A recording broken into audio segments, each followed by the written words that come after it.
Hey everyone, in this video, we're gonna be doing something a little bit different in comparison to what we did on the last videos. I'm still gonna be showing you some of the subtle tips and tricks on how I go about shooting a space, but in this video, what we're gonna do is we're going to shoot the same space, but explain and show you how I would shoot the same space under different scenarios as if I was hired by different types of clients. So in scenario number one, I'm gonna shoot this space, kind of look for that hero shot, but do it as if I was hired by a real estate agent. And the only way these photos are gonna be used is just for the listing. That's it, not going to any other clients.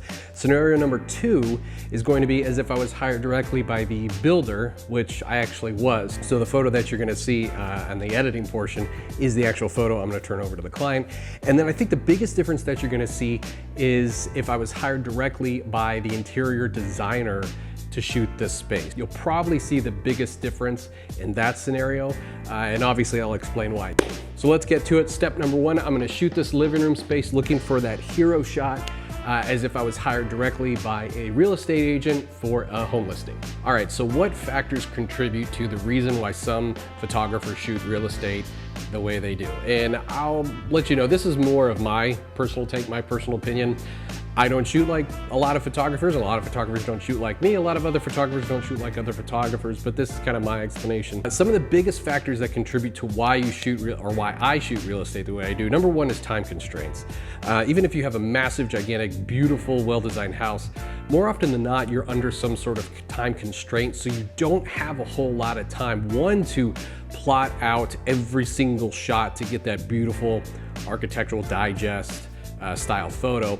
And speaking of time, more often than not too, you can't always pick and choose when you'd like to shoot a house. So if you say you look on Google Maps, you find the angle of the house and you know, say around 3 p.m., the way the light comes in through the living room windows is just gonna look absolutely beautiful. But because of the real estate agent schedules and or the seller, the only time you can really shoot it is say 10 in the morning. So although the most beautiful shot ever of that space might actually be around 3 p.m., you just can't do it, so you gotta work with what you're given. Factor number two is also the shelf life of the photos. If you go into shooting a listing and the photos are only gonna be used for the listing, most of the time, once that house sells, those photos kind of disappear to oblivion. And again, I know there's a footnote to that because a lot of times some listing services keep the photos up indefinitely and there's not too much, at least I think, you can do about it. But again, if you're hired directly by a real estate agent and that's the only way your photos are gonna be used, once the house sells, the photos are done, they've served their purpose. So I'm not saying you shouldn't put effort into the photos, but there might be a different level of effort, specifically in comparison to if you were shooting the same space for a builder or an interior designer, because they may hold on to those photos for months, if not years, to show off their work. Factor number three is, again, most agents want their houses to look big, no matter what size they are. They'll throw that request your way. A lot of times, hey, make this space look big. And if you are shooting a pretty decent sized house, which this house is, you don't need to make it look big. You actually need to show off how big it is. So I'm gonna set up my camera as if I was shooting kind of a hero shot for the living room and give you the thought process as to why I'm doing what I'm doing. Again, I wanna show the scale, the grand size of this living room.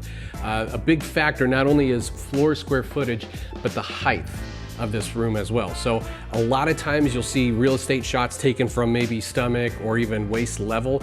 In this scenario, I'm actually gonna put it a little bit higher and I'm gonna keep the camera level because I know sometimes if you don't have a tilt shift, you'll either have to point the camera down or up a little bit to show off some of the features, whether it be ceiling features or the floor.